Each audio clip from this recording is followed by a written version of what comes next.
ప్రభుత్వ ఉద్యోగులకు శుభవార్త. డిఏ పెంపు, భారీగా పెరిగిన జీతాలు, కోవిడ్-19 బకాయిలపై కీలక ప్రకటన. అయితే ఈ విషయాలన్నీ పూర్తిగా తెలుసుకునే ముందు ఈ ఛానల్ని సబ్స్క్రైబ్ చేసుకోండి ఫ్రెండ్స్. ఈ వీడియోని అయితే పూర్తిగా చూడండి ఫ్రెండ్స్, అప్పుడే మీకు కంప్లీట్గా ఇన్ఫర్మేషన్ అనేది తెలుస్తుంది. ఈ వీడియోని లైక్ చేయడం వల్ల చాలా మంది చేరువుతుంది. దయచేసి లైక్ చేయండి. జూలై 1, 2024 నుండి అమల్లోకి వచ్చే తమ ఉద్యోగులకు 3 నుంచి 4% డీర్నెస్ అలవెన్స్ పెంపును కేంద్ర ప్రభుత్వం ప్రకటించనుంది. నివేదికల ప్రకారం సెప్టెంబర్ చివరి వారంలో లేదా అక్టోబర్ ప్రారంభంలో ప్రకటన వెలువడే అవకాశం ఉంది. ఇది మునుపటి డిఏ పెంపుదలను ట్రెండ్ను అనుసరిస్తుంది.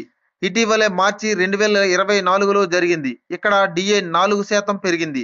ఇది ప్రాథమిక వేతనంలో 50%కి చేరుకుంది.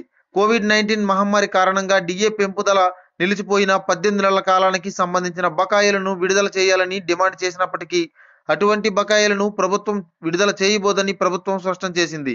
ఈ బకాయిలను విడుదల చేసే ఆలోచనలో ప్రభుత్వం లేదని పార్లమెంటు వర్షాకాల సమావేశాల సందర్భంగా కేంద్ర ఆర్థిక శాఖ సహాయ మంత్రి పంకజ్ చౌదరి ధృవీకరించారు.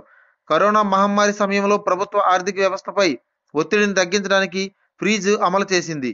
అయితే డిఏ 50% దాటిన తర్వాత చాలా మంది కేంద్ర ప్రభుత్వ ఉద్యోగులకు తమ ప్రాథమిక వేతనంలో విలీనం చేయబడతారని భావిస్తున్నారు. అయితే ప్రస్తుత నిబంధనల ప్రకారం అలా జరగదని నిపుణులు స్పష్టం చేశారు.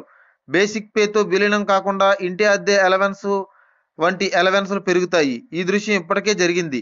డిఏ 50%కి చేరుకుంది. అయితే తదుపరి ప్రధాన మార్పు 8వ పే కమిషన్ ఏర్పాటుతో మాత్రమే జరుగుతుందని తెలుస్తోంది. అయితే 8వ వేతన సంఘం ఏర్పాటుపై ఉద్యోగులు వివిధ సంఘాలు డిమాండ్ చేస్తున్నప్పటికీ అధికారికంగా ఎలాంటి ప్రతిపాదన లేదు. ప్రభుత్వం చెబుతున్న దాని ప్రకారం ప్రస్తుతం ఎలాంటి ప్రతిపాదన పరిశీలనలో లేదు. 7వ వేతన సంఘం ఫిబ్రవరి 2014లో స్థాపించబడింది మరియు దాని సిఫారసులు జనవరి 1 నుంచి 2016 నుండి అమలు చేయబడ్డాయి. ప్రభుత్వ ఉద్యోగులకు వేతన వ్యవస్థను సమీక్షించడానికి సాధారణంగా 10 సంవత్సరాలు పడుతుంది.